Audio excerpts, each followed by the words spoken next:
მოგესალმებით ჩემო კარგებო. დღეს მინდა განახოთ პატარა ვიდეოში როგორ ხდება დასრულებულ ჟაკეტზე ეგრეთ წოდებული ნაპირების გაკეთება. ნახეთ როგორ ვაკეთებ, იმედი მაქვს რომ ჩანს. ისაც გაინტერესებთ ირლანდიური მექანიკა ქსოვა და ეს ტექნიკა, ფიქრობ რომ თქვენ ძალიან გამოგადგებათ. ვიცი რამდენად ჩანს, მაგრამ ყოველ შემთხვევაში ვცდილობ რომ დაგანახოთ.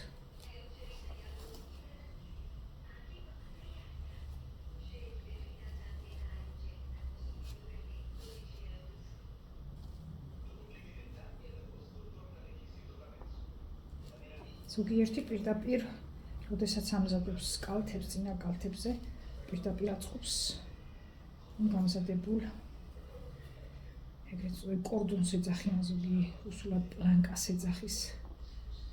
შეიძლება ზუსტი სახელი არ ვიცი, ქართულად როგორ ქვია ამას. მაგრამ აი ეს არის ნაპირების დასრულება, როგორ ხდება, რომ მიიღოს უფრო ლამაზი ფორმა. არის შემთხვევა, როდესაც არ ვაკეთებთ ამ ნაპირებს და პირდაპირ ტოვებთ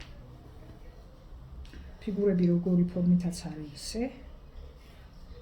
ზოგიერთ ადამიანს მაგალითად ეგრე მოწონს, გააჩნია დამკვეთის გემოვნებას, ის როგორი გემოვნება აქვს და როდესაც დამკვეთის სურვილებია გათვალისწინებული, ყოველთვის ინდივიდუალური და განსხვავებულია თითოეული ჟაკეტი და თითოეული დეტალი, იმიტომ რომ ყველა ადამიანს აქვს თავისი გემოვნება და რაღაც დოზით აუცილებელია რომ გავითვალისწინოთ დამკვეთის სურვილი.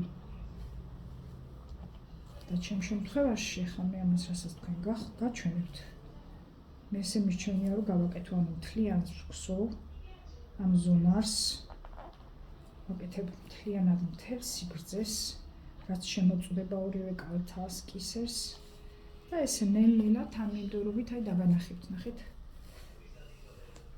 ესეთ ზონარს მოვხსოვ და მე ნელ-ნელა მთლიანად გარშემო გავუკეთებ. ეს უკვე მეორე ნაწილია დასრულებული. და როდესაც კისერს მოვჩები, მე აი აქაც დავამაგრებ და მოვალ ბოლოში, აი ნახეთ. აი ესე დასრულდება. მგონი ჩანს რა.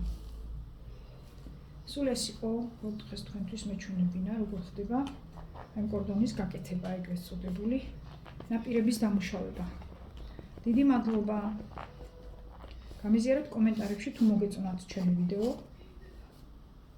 დამისვით შეკითხვები დიდი სამონებით გიპასუხებთ და გაგიზიარებთ ჩემს ძალიან დიდ და მრავალფეროვან გამოცდილებას ამ ხელოვნებასთან დაკავშირებით. ბედნიერი დღე გქონდეთ.